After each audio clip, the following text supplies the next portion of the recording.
from where I grew up. So I'm happy to be here.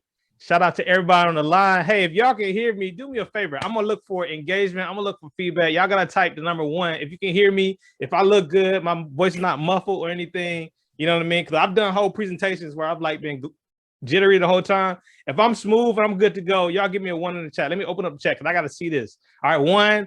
All right, we got Jade, we got John, Christian, Kyla, Alexandria. Thank you, Daisy. Oh, y'all got the ones coming. All right, that's what I need. I need the energy because I'm not with you. Like, I can't just come give you some dap or anything like that. So I need the energy. So I appreciate it, John. Appreciate it. Austin, appreciate all y'all. All right, so I'm about to share my screen really quick. And when y'all see the screen, all right, just type I see it because this is going to be how I present really quick, just for a few minutes. I think we got about 15 minutes in the Q&A, right, Ms. Thomas? Yes. All right, cool. So that's what we're going to do real quick. If you see it, say see it. Say see it, because it's a question on here that says, what do you see? All right, you see it? Y'all see it? All right, cool. We got folks to see it. All right, Zion see it. Shayla sees it. Bradley sees it. Devin, all right, Audrey, appreciate it. What do you see? What do you see? All right, she already said in my bio, right? I have this company called STEMedia. And not only am I an engineer, but I've been doing for a number of years, since I was in graduate school, putting together like presentations and virtual videos and all that kind of stuff to help communicate science, technology, engineering, and math. But what I'm going to do today is I'm going to share with you all just a little bit more about my story and the time that we have. But ultimately, I want to really communicate a message to you all, a message, right? So again, this is going to be interactive. And so the question is, what do you see, right? What do you see? And obviously, we got a person on one side that sees 4 when you look at this, and on the other side, you see 3. Y'all see the little optical illusion thing there? Y'all see it? Y'all see it? Give me a 2 if you see what I'm coming from. I got some tests for y'all. Jackie's in it. Lyric. All right, I love it. Joshua, good to see you. Saritha, shout out to you. All right, so here's a question for y'all. What do you see? How many numbers? Give me the number of numbers you see in this. All right, we obviously got like 1 right here when you just go easy with it. How many numbers do you see? 3 and 4, 3 and 4. All right, we got 4. Someone said 6, 8, 9, 4, 1. All right. Let's see. You can get close. All right. We seeing the people just putting 1 number. Oh, I see what you're doing. You put in multiple numbers. All right. So check this out, right? All right. Y'all gotta be quick with it because I don't want to fit. I want to get as much as I can in. Now check it out. This supposedly has all 9 numbers in it. Right? There's supposed to be the 1, 2, the 3, the 4, the 5, the 6, the 7, the 8, the 9. What do you see? And obviously you gotta like twist your eyes, look sideways, cock to the side, squint a little bit, to see all these different things. But I got some more for you. How many tiger faces do you see? All right, so here's the easy one. Taisha. You got 1, 2, 3, 4. All right, so I give you 4. I give you the 4. All right, but how many do you see? Look closely. I'm gonna reveal the answer in just a little bit. But what do you see? What do you see? We got 7. Joshua says 12. All right, going big. Jackie, Lauren. All right. Daisy, Santana says 9. All right. Kristen says 13. 14. John's going up there. 14. Trinity. All right. I see you. All right. Here's the answer. Real quick. Reveal. Boom. Let's see how many of these are. All right. See if some of y'all capping for real. Because if you went over the number, then I know you just kind of throwing out there. All right. 1, 2, 3, 4, 5, 6, 7, 8, 9, 10, 11, 12, 13, 14, 15, 16. Wow. So there were some in there that you didn't even see. Even Jaden. And yeah, Jaden, I see Jaden. I see both with 15. I don't know if anybody got the 16.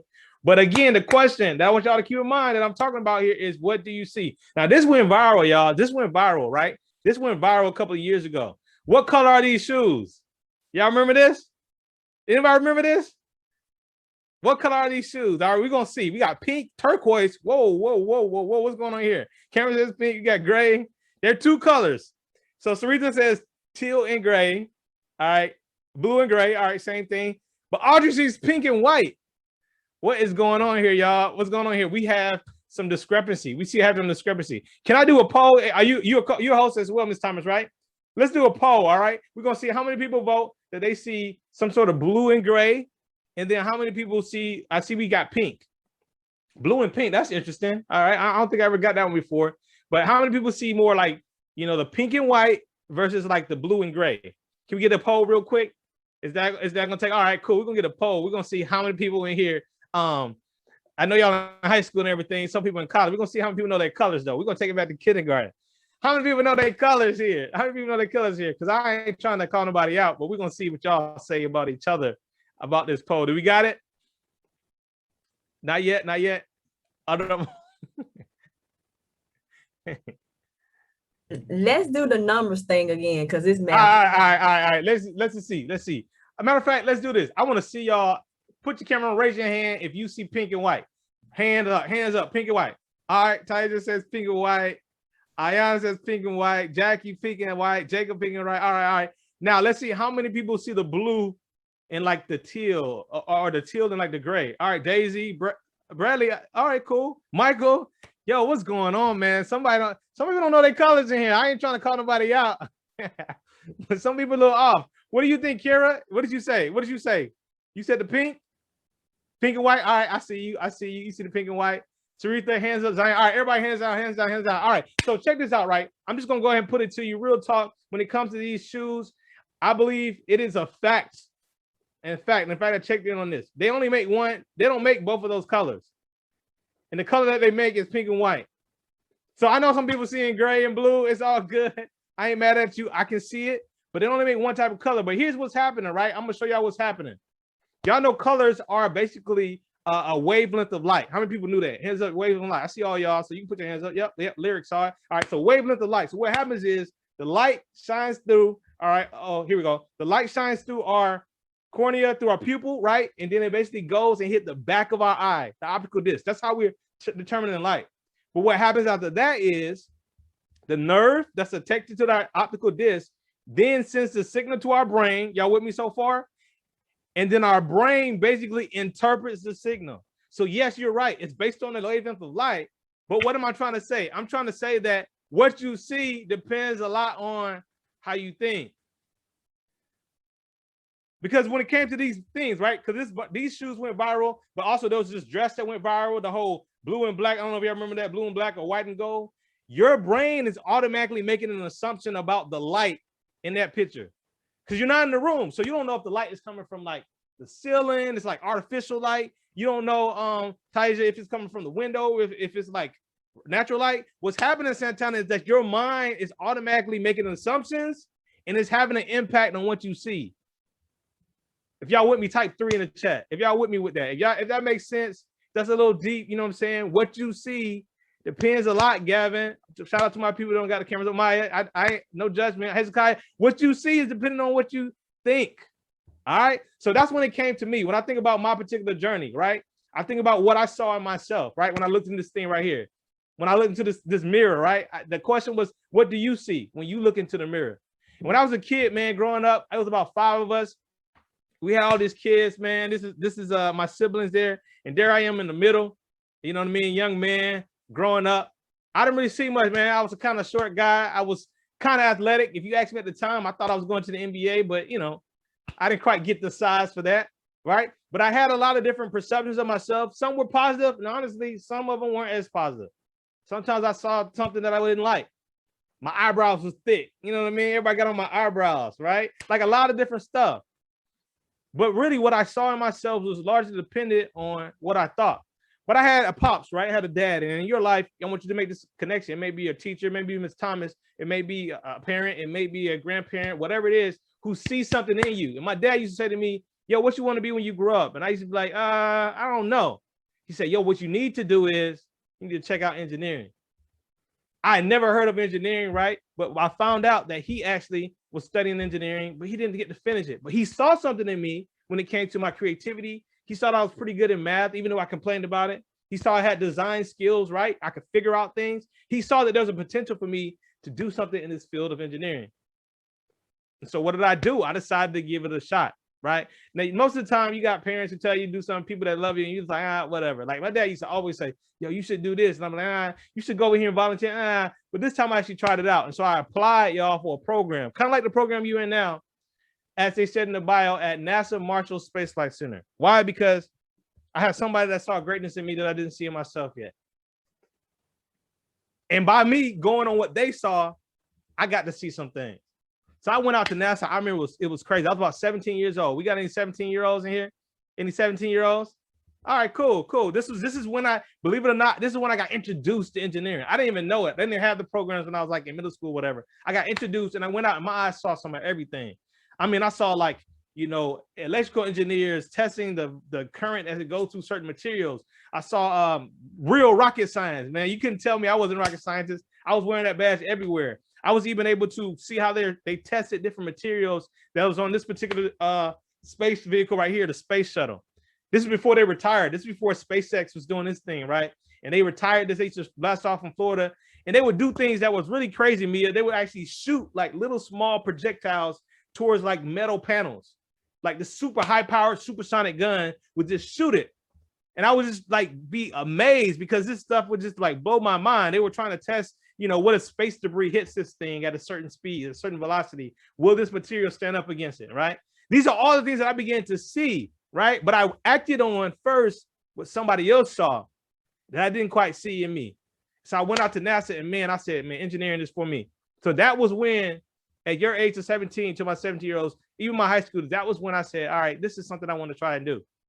So I went on and began to volunteer in other things. This is an organization called Engineering Ministries International, right? So I got to college, right? I was still studying, and it wasn't the easiest in the world. But I said, all right, this summer I want to get an internship at this mission trip. And we went to this place called Egypt, right? Y'all know about Egypt. And flat out, I'm gonna be honest with you. At the age, I was going to do some engineering. We were basically designing a youth center for some local youth in Alexandria, Egypt. But I had two main goals when I went to Egypt.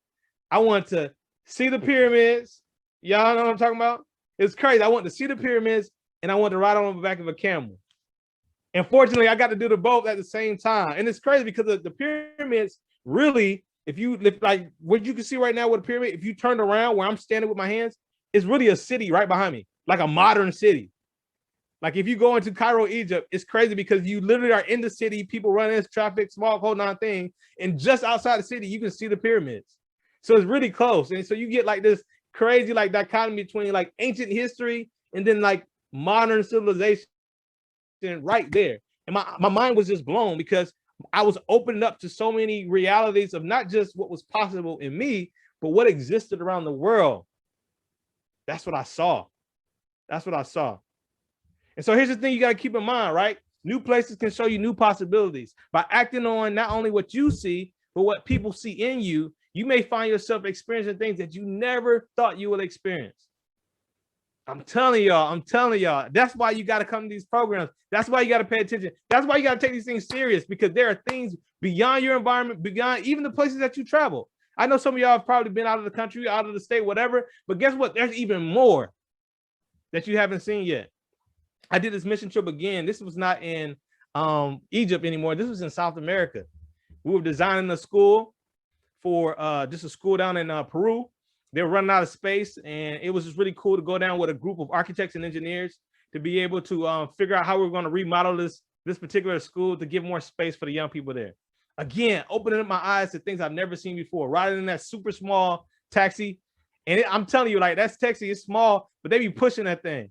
I'm talking about hitting corners, and like, I felt like we were about to go tumbling, but they do this every day apparently. And I got out. That's my like, we made it. I'm on dry ground. I mean, I'm on firm ground. I don't know if I'm gonna do it again, but check it out, man. I got to see it. I got to see it. I got to experience it. Bradley, my eyes got opened up to a new thing, Lauren. That's what I got to do, right? So the question, my answer to what do you see began to expand as I followed this path of engineering. And I didn't say it before, but I'm actually a structural engineer. So I worked at NASA. We did the structural work. Here did more structural work. So I'm a structural engineer, but that led me eventually to this school called North Carolina State University, where I began to pursue a PhD. Now, I never thought I would want to be called a doctor or anything like that. Honestly, it wasn't really my goal. Not even when I was in college. Honestly, Tyler, I didn't even want to like go to grad school, but I eventually went on to grad school because an opportunity came to me from somebody that met me when I was doing the NASA thing. They said, apply for this. I said, all right. They're like, yeah, write an essay. I did it. There weren't really many job opportunities because it was in the middle of a recession at the time. So I went on to grad school, and I'm gonna show y'all a video really quick of what my research was in a nutshell. All right, I'm gonna show y'all what research was in a nutshell, and I'll keep this thing going a little bit. Y'all tell me if y'all can hear it. We obviously got the ad coming. Let's skip our YouTube. And can y'all hear it? Give me a 4 if you can hear it. Give me a 4 if you can hear it. Great changes are coming. I can hear the engineering, and this train is something that we cannot be interfering. So I'm thinking BIG, because we know we see a global growth of us, and we need a new approach. Not talking who you should vote for. There's a grand challenge that I think you should note.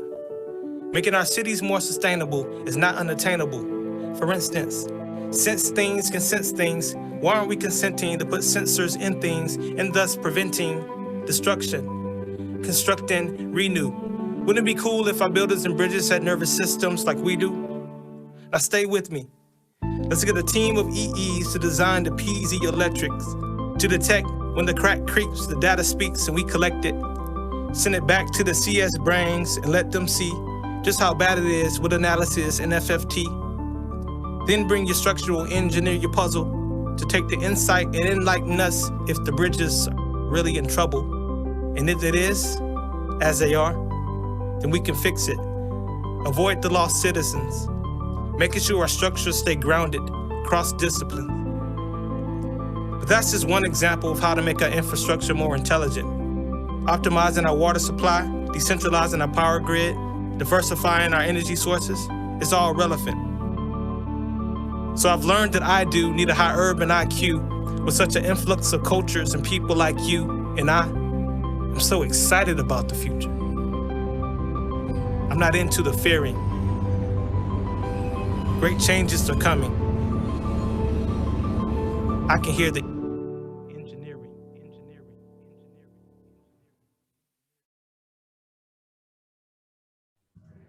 So yeah, that was a video that I produced, STEMedia produced. We entered into a contest where I was describing my research. And in a nutshell, basically, we were combining sensors with structures. So at the end of the day, so that builders can be able to tell us when they're having cracks, when they're having issues, right? So if I cross somebody, like John, we playing ball and I cross you, you hurt your ankle, you can say, you can go to the doctor and be like, yo, I hurt my ankle. Where does it hurt? Right here. But guess what? Buildings can't do that, right? If they get something broke, they can't really do that. And so that's the research. That's my specialty. The last thing I want to show you is one more video that again, talking about what do you see, what it led to. This year, Smithsonian Channel put out a show that was talking about architecture. And because I was fortunate enough, again, to be able to see so many things in my career, study this thing in depth, go into this field that somebody saw I had the potential to do, even when I didn't see it myself, I was able to have this opportunity right here. Stunning. These are extraordinary feats of engineering. Soaring. Defying gravity, defying nature. Spectacular. I mean, it stretches the limit of what's possible to build. Discover the secrets behind some of the world's most remarkable structures. Building in earthquake zones is enough to make any engineer nervous. But building in the shadow of a volcano? How did they build that? New series premieres Sunday, January 3rd at 9 on Smithsonian Channel.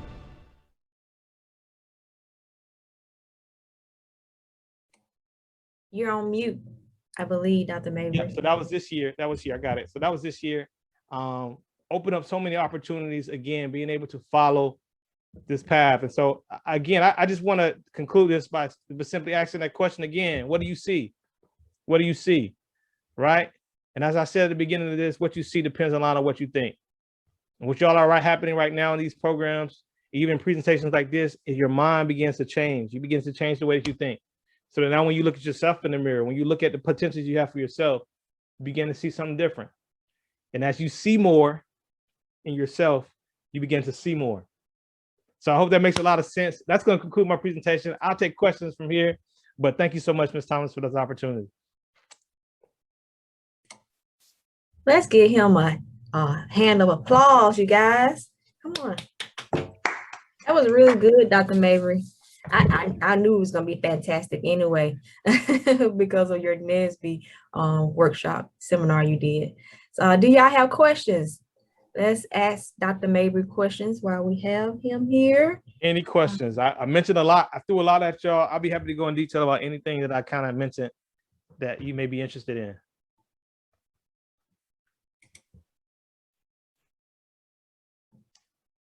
Let's see. Mia, have you went to any other countries? Right?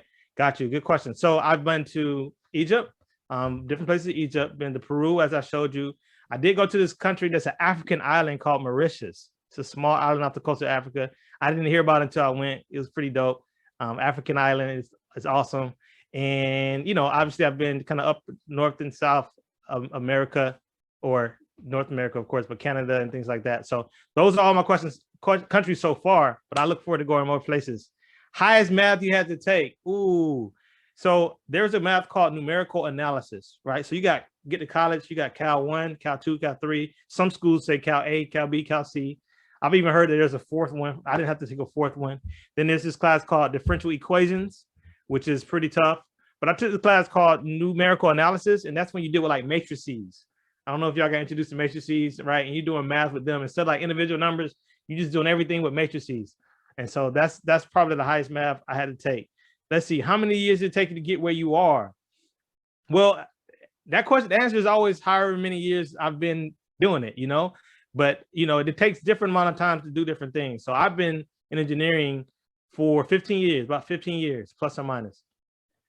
Now, you could get to this way quicker than 15 years, but that's just how long I am to where I am currently. So I answered that. What type of engineering do you do? Yeah, structural engineering. So structural engineering is sometimes a subset of civil engineering. And so buildings or bridges are the main things, right? But you can take a structural engineering degree and go on aerospace, as I showed you in my background, work on aerospace structures. You can go into towers, right? You can even go into automotive, right? Structures is all about making sure whatever you build, whatever you construct can withstand whatever forces and loads are going to be thrown at it. Another question. What college would you recommend for engineering? Devin, listen, whatever college A has the program that you are interested in, and then B, one where you feel like you can thrive, right? A lot of people be thinking about, oh, yeah, I need to go to this big college, MIT. MIT is great. Oh, I need to go to Stanford. Stanford is great. Fantastic. If you can get in there, go for it, right? But if you are going to go there and you can't find a community you need, you can't find the routine that you need, you go somewhere and it's like, oh, it's beautiful, and then you just can't find yourself in class because you always, you know what I'm saying, hanging out or whatever, then that ain't the best school for you, regardless of the name. So you want to go to a place where you can thrive, and that has the program. You do want to make sure it has the program that you're interested in. Did you ever have obstacles that you thought you couldn't face? Absolutely, Taija. I had some pretty bad grades. Some bad grades. I'm talking about grades where you go to the teacher and you're like, yo, did you forget to put another number on here? You forgot, I think there's supposed to be another number next to that. You know what I mean? Like, I'm talking about tough. And what happens is you begin to either like step up to the challenge or step out. And stepping up doesn't feel good. It doesn't mean that you won't fail again. Like, you begin to like change, because really you're supposed to go through a process to where you fail so that you can get stronger, right? If you go through somebody that's never failed, like, put it like this, I don't want to go into a building of somebody that has never had a challenge. You know what I mean? That never had to figure something out, because then like you get more naive. I mean, you get naive and you get, you know, cocky, and then mistakes literally can happen more when you don't think, when you're not cautious of the fact that you could fail. So that's a good question. What is my favorite country so far? I definitely want to go to more countries in general, in Africa, in the sub-Saharan Africa. But as far as I've been to, I have to say Egypt was probably the best one I've been to so far, just because of all the history there. It's pretty dope. Let's see. Are you like a civil engineer? Yes, civil engineering is the broad umbrella of my discipline. But like I said, I've done work outside of civil engineering. Is there a bridge that you can help get constructed and have put sensors to detect from? There are a lot of bridges like that. The thing about it though, Jaden, is that costs go into it, right? So how much money things cost. So they might not always put sensors on like building bridges that are like small, doesn't have as much of an impact. They'll just make sure they build them really strong enough. But something that's like landmark, marquee, oh, they're going to put more effort into it to make sure that they monitor. So there are a lot of them like that. There are a couple out there in our country. Let's see, you got a couple more questions. Why do you love your job? All right, so let me tell you about my job. So my job now at this point has parts of it as engineering, where I sit behind this computer and I'm like zoned in and I'm just calculating, everything's up here, right? You can't really see what I'm doing. But now, because I have a company, STEMedia, I also have a lot of my job that's just right here, like coming and like get to connect with people like this. So I love this part of my job, and it so inspires me so much so that when I go back into the office and when it's quiet time, I'm like, yo, oh, wait till I put this in my next presentation. I can't wait to show this to some students because they're going to see what's possible with them. So I love both parts. I've always been a person that sort of like an ambivert, extrovert, introvert, you know, kind of go from part to part. So I really like that I can do both. How can you become a PE? Like what degrees? Any ABET accredited degree. So really pretty much all of the fields can become a PE.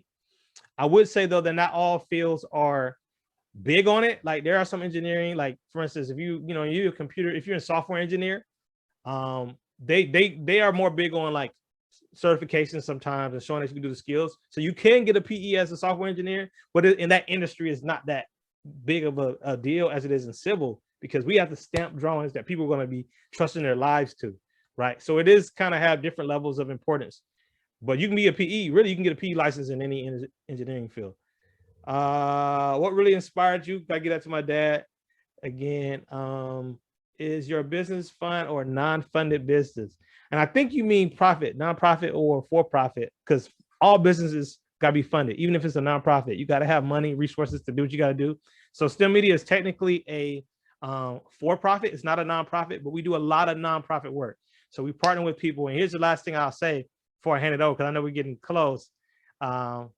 You can let me know, but you're fine, Dr. I'm Mabry. good. We Okay. really have a whole hour. I just didn't want to keep you. Okay. Well, I do have to run a little bit, but I can probably do like I'll do another 10 minutes. I can definitely get another 10 minutes in.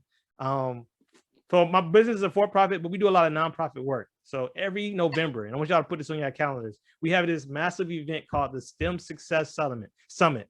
It's a virtual event just like this, where we put together so many different people like me, right?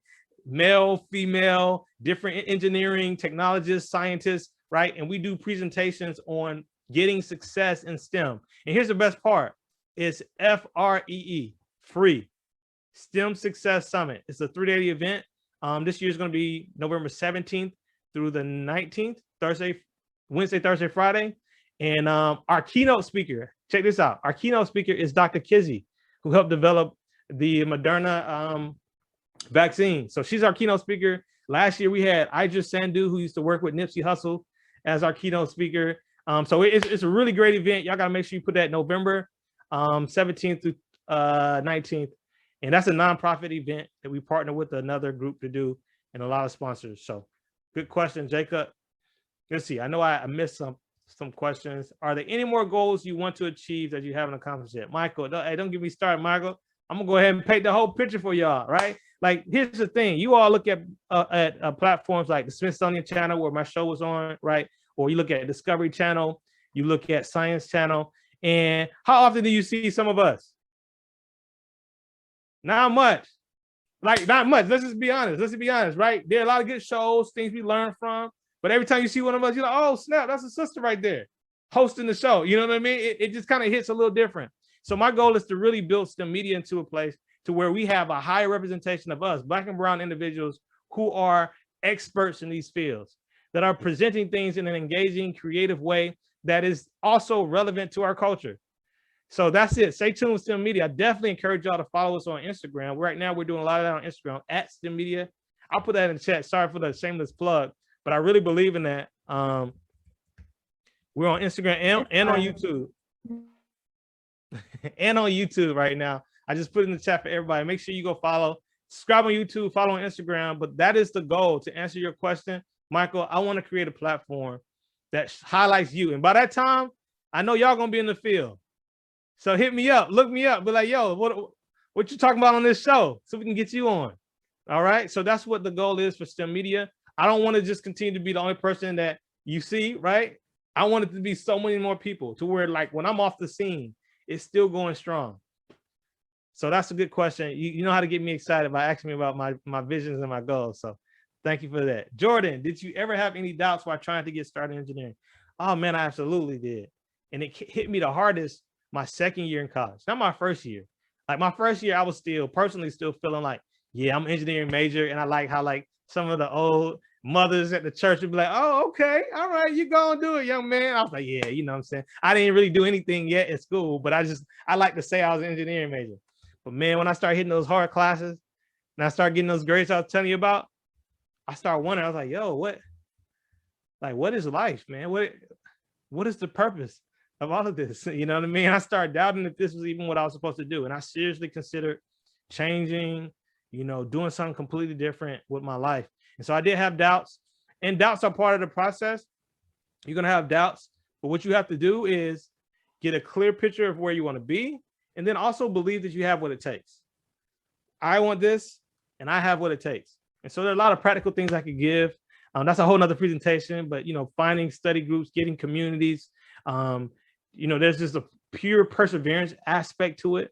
At the end of the day, no matter how smart you are, there's just a pure, like, I got to keep doing. And then there's also importance of at times really assessing, not doubting yourself, but seeing what your strengths are, things that you really are good at. And so maybe you may pivot and readjust your goals to be more in line with who you are as a person. So there are things like that. So I really, really appreciate that question.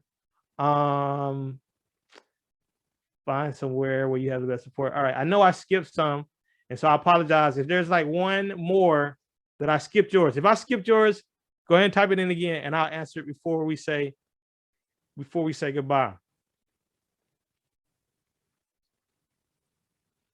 What up, Tony? I like seeing y'all names. I appreciate it. I wanted to know also, so the Peru trip, how did you get to go to Peru? Was there a job? A job related thing or what? Yeah, so same way I went to Egypt. And a lot of people know about mission trips, right? When you go to these countries. But I specifically and strategically was trying to find organizations where I could do engineering. Like, I didn't want to just go. Like, I think there's value to so many different ones. But there are some organizations. One was called Engineering Ministries International, which is what I did. It's a faith-based engineering organization that does these projects, actual engineering, design and all that overseas. And then there's another one called Engineering Without Borders. And so a lot of people have heard of Doctors Without Borders, where they do a lot of medical work, but there's also called Engineering Without Borders. And so participating in organizations like that, they take projects overseas. Yep. All right, last question from Austin. Where is the STEM program in November? It is online, man. It's online. So you can go to it wherever you are. I'm going to go ahead and put the event website right here. SuccessSummit.com. I just put it in the chat, STEMSuccessSummit.com. That's where you can go and find out all the information. And if you're following STEM Media, you'll see us post about it all the time. So make sure you stay in the loop. You can enter your email address. We haven't started registration yet because it's in November, but you can definitely sign up and stay in the loop. So appreciate you asking that, Austin. It's free 99. You could go exactly where you're sitting at right now.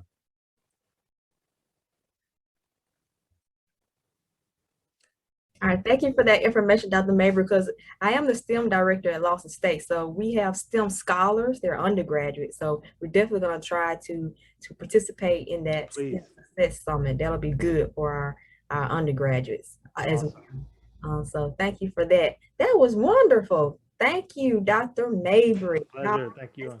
For one more time before he goes.